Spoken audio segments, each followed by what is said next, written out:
With a big mandate come big expectations, and that is why Finance Minister Nirmala Sitharaman's first budget was being watched so closely. Let's just take a look at the key takeaways from that budget. Petrol and diesel will be costlier, with excise and road infrastructure cess increased by ₹1 each. Now, import duty on precious metals such as gold has been raised to 12.5% from 10%. So, gold and precious metal will cost more. The Finance Minister raised taxes on the super rich. Effective tax rates for individuals with a taxable income of 2 crore to 5 crore and over 5 crore would be hiked by around 3% and 7%. Now, companies with an annual turnover of 400 crore rupees will be under the 25% tax bracket. That would leave only 0.7% of the companies outside that 25% corporate tax rate. And on the angel tax issue, Nirmala Sitharaman said that the startups and their investors who file requisite declarations will not be subjected to any kind of scrutiny in respect of valuations of share premiums. As she walked in to present her first budget, a statement by India's new finance minister. The colonial-era budget briefcase abandoned, the budget papers wrapped, instead in the style of the traditional Indian ledger. She began on a strong note, emphasizing India's growing economic ambitions. The Indian economy will grow to become a $3 trillion economy in the current year itself. Now it is only and summarizing her government's many achievements, much to the PM's approval. I propose to expand the Swachh Bharat mission to undertake sustainable solid waste management in every village. But in her nearly 2-hour-long speech, the details of how India hopes to grow at 8%, the ambitious target outlined in the economic survey, remain fuzzy. With among the highest rates of corporate tax in the world, corporate India, whom the government hoped will drive investments, was expecting a significant break. For now, no lowering of rates. Instead, she expanded the lowest tax rate to include most businesses. Currently, a lower rate of 25% is only applicable to companies having annual turnover up to 250 crores. I propose to widen this to include all companies having an annual turnover of up to 400 crores. Personal income tax slabs were not touched. They remained the same, as announced in February's interim budget. As those having annual income up to 5 lakhs are not required to pay any income tax.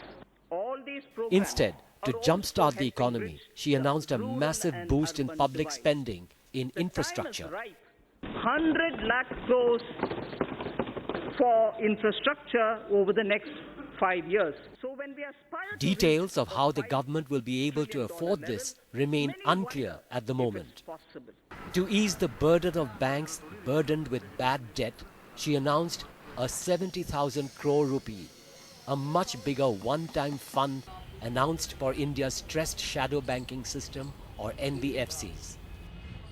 For purchase of high-rated pooled assets of financially sound NBFCs amounting to a total of 1 lakh crore rupees during the current financial year. Another bottleneck, India's Byzantine labour laws. She announced a move to streamline 40-odd laws into 4 codes. The exact details, again, not mentioned in the speech. The government is proposing to streamline multiple labour laws into a set of 4 labour codes. The speech was largely silent on 2 pressing areas of concern, jobs and rural India. On farmers, the only reference was to encourage zero-cost farming, a practice of traditional farming that has fallen largely out of fashion. The government will work with state governments to allow farmers to benefit from e-NAM. The Agricultural Produce Marketing Cooperatives Act should not hamper farmers from getting a fair price for their produce. In a break from the past, she chose not to delve into the allotments for each sector and scheme, referring those to the annexures. The details of my tax proposals are given in the annexure. Sir Speaker, I thank you for this opportunity, and with these words, I commend the budget to this august House. Also in a break from the past, her speech was interruption-free, unusual in these politically polarized times. Ms. Sitharaman's smooth presentation may not have ruffled any political feathers, but the jury is still out over how this government's maiden budget hopes to get closer to the PM's target of a $5 trillion economy in 5 years. NDTV Bureau Report. And Prime Minister Modi praised the budget, saying it was a key step towards New India. ये budget देश को विश्वास दे रहा है कि इन्हें पूरा किया जा सकता है।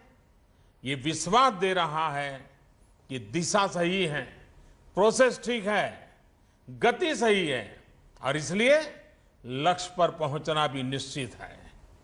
ये बजट आशा, विश्वास और आकांक्षा का बजट है। ये बजट 21वीं सदी के भारत की अपेक्षाओं को पूरा करने और न्यू इंडिया के निर्माण में एक अहम कड़ी साबित होगा। किसान, दलित, पीड़ित, शोषित, वंचित को सशक्त करने में एम्पावर करने के लिए अनेकविध कदम उठाए। अब अगले 5 वर्षों में यही एम्पावरमेंट उन्हें देश के विकास का पावर हाउस बनाएगा। $5 ट्रिलियन इकोनॉमी यानी कि 5 लाख करोड़ डॉलर की अर्थव्यवस्था के सपनों को पूरा करने की ऊर्जा देश को इसी पावर हाउस से मिलेगी।